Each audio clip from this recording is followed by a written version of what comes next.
Mutual fund and taxation. नमस्कार मित्रों, उर्वशी जोशी फिर से एक बार हमारे Urvashi Joshi coral live YouTube channel पे आपका स्वागत है। म्यूचुअल फंड में टैक्सेशन कैसे होता है? सिंपल है, short term capital gain and long term capital gain.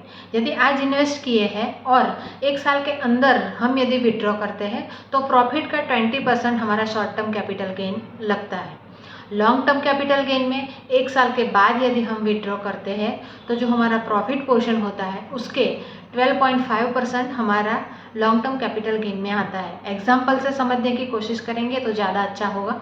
और म्यूचुअल फंड थोड़ा लॉन्ग टर्म गोल के लिए ही अच्छा होता है, तो हम यहाँ पे लॉन्ग टर्म कैपिटल गेन कैसे वर्क करता है इसके बारे में बताने की कोशिश करेंगे। फॉर एग्जाम्पल, आज से हमने इन्वेस्टमेंट करना स्टार्ट किया।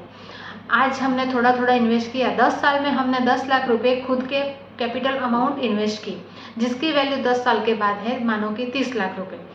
10 लाख की वैल्यू 30 लाख, जिसका डिफरेंस हुआ 20 लाख, तो हमारा प्रॉफिट है 20 लाख रुपए।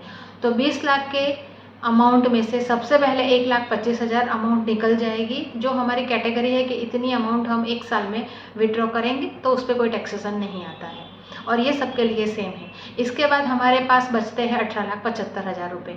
18,75,000 रुपये के 12.5% यानी मोटा मोटा 2,34,000 रुपये जितना हमारा टैक्सेशन जाता है। इसके बाद हमारे पास बचते हैं 16 लाख। 10 लाख हमारी कैपिटल और 16 लाख हमारा टैक्सेशन के बाद का प्रॉफिट, यानी 26 लाख रुपए हमारे हाथ में आते हैं। तो 26 लाख रुपए कम है 10 लाख के इन्वेस्टमेंट पे। म्यूचुअल फंड में लॉन्ग टर्म में 12 से 15% रिटर्न जनरेट होता है।